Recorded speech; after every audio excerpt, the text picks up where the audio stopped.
Laura and Mark, a young couple yearning for a fresh start, found themselves irresistibly drawn to the old farmhouse on the outskirts of a quaint rural town. The house, built in the late 1800s, had a magnetic charm with its wraparound porch, gabled roof, and vintage wooden furniture. The couple saw immense potential in the dilapidated property, envisioning it restored to its former glory. They moved in with high hopes and a sense of adventure, eager to embrace the quiet life far removed from the city's chaos. They paid little heed to the locals' whispered warnings about the house's ominous past, chalking it up to small-town superstitions. As they unpacked, they couldn't help but notice the air seemed thick with history, each room echoing stories long forgotten. Dusty sunlight filtered through lace curtains, casting ghostly patterns on the wooden floors. Yet despite the house's aged appearance, there was an inexplicable warmth to it, as if it were welcoming them. With each passing hour, they felt more at home, unaware that the true nature of their new abode lay hidden beneath layers of time and silence. On their first night, Laura and Mark, exhausted from a day of moving and unpacking, sought comfort in the familiar routines of home.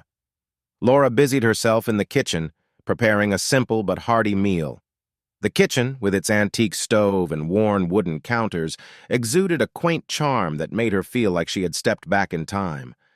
Meanwhile, Mark lit a fire in the old stone fireplace, the flames casting dancing shadows across the room. They sat down to dinner, the crackling fire adding to the cozy ambiance. As they enjoyed their meal, the house seemed to come alive around them.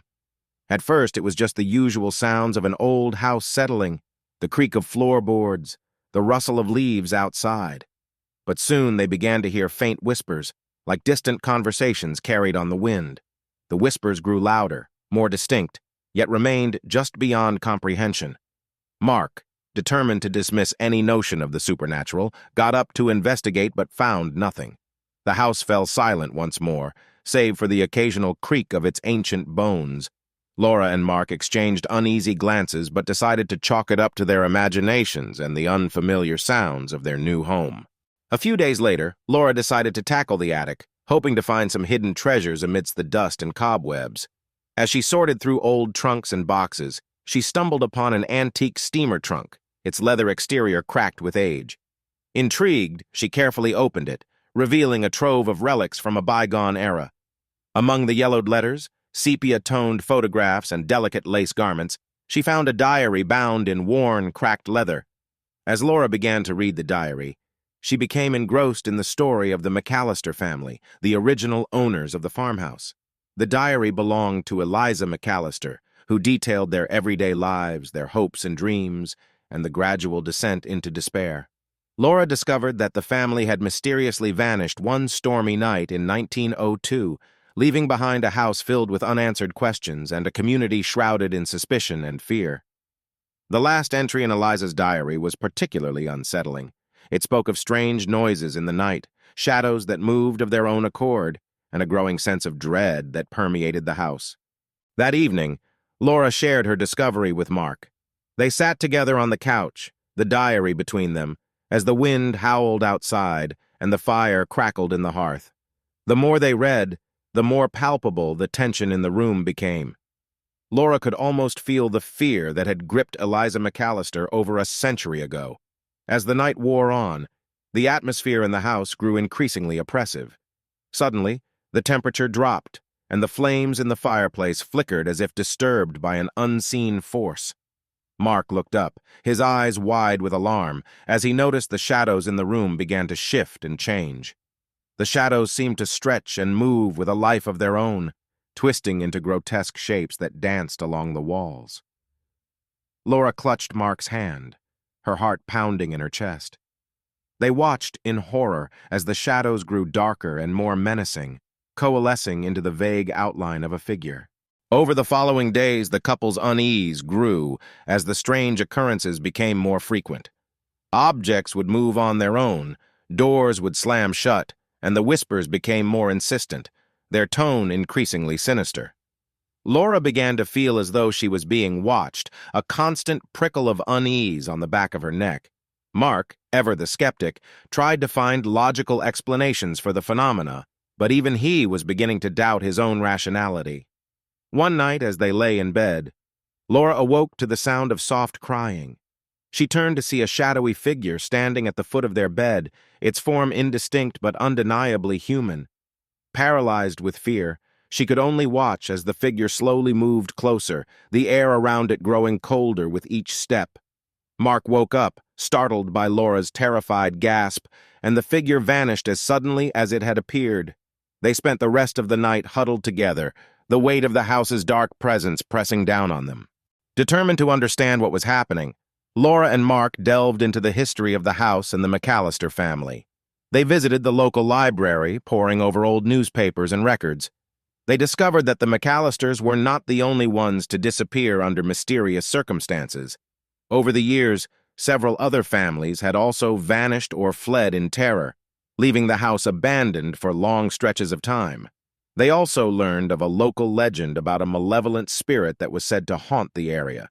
According to the legend, the spirit was that of a woman who had been wronged and had taken her own life in despair.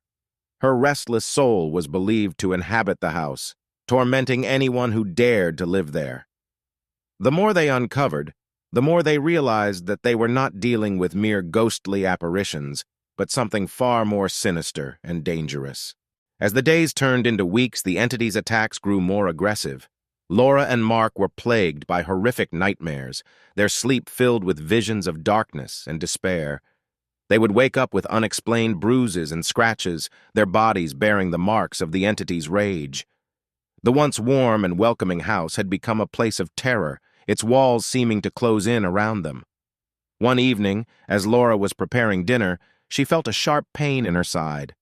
Looking down, she saw a deep scratch forming on her skin as if inflicted by invisible claws. She cried out, and Mark rushed to her side, only to see the scratch slowly heal before their eyes. The realization that they were dealing with something beyond their understanding or control sent them into a state of panic. Desperate for help, Laura and Mark sought out a local priest known for his expertise in dealing with the supernatural. Father O'Reilly listened to their story with grave concern and agreed to perform an exorcism on the house.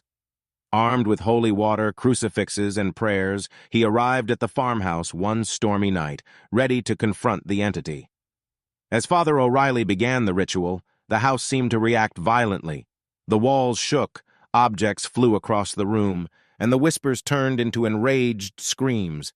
The temperature plummeted, and a dark, oppressive force filled the air. The priest pressed on, his voice steady and unwavering, as he commanded the entity to leave.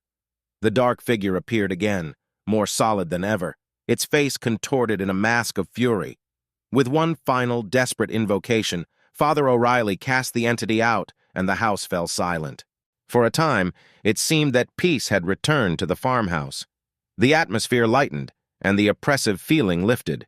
Laura and Mark began to repair the damage and resume their lives, cautiously optimistic that the worst was behind them. However, the experience had left deep scars. Laura found herself constantly looking over her shoulder, unable to shake the feeling of being watched. Mark, too, was more withdrawn, his skepticism shattered by the events they had endured. One day, while cleaning the attic once more, Laura found a small, hidden compartment in the wall. Inside was a locket containing a picture of a woman who bore a striking resemblance to the shadowy figure that had haunted them. She realized with a chill that the spirit might not be entirely gone, that some part of it still lingered, tied to the house and its tragic past. As time went on, the disturbances began to return, albeit less violently. Objects would still move on their own, and faint whispers could be heard at night. Laura and Mark came to understand that the spirit of the woman had unfinished business, and until they could help her find peace, they would never truly be free. They delved deeper into the history of the woman, discovering that she had been wronged by the townspeople and had died in a state of great anguish. Laura and Mark decided to hold a small ceremony in her honor, acknowledging her pain and asking for her forgiveness. They placed the locket and a bouquet of flowers on the spot where they believed she had taken her.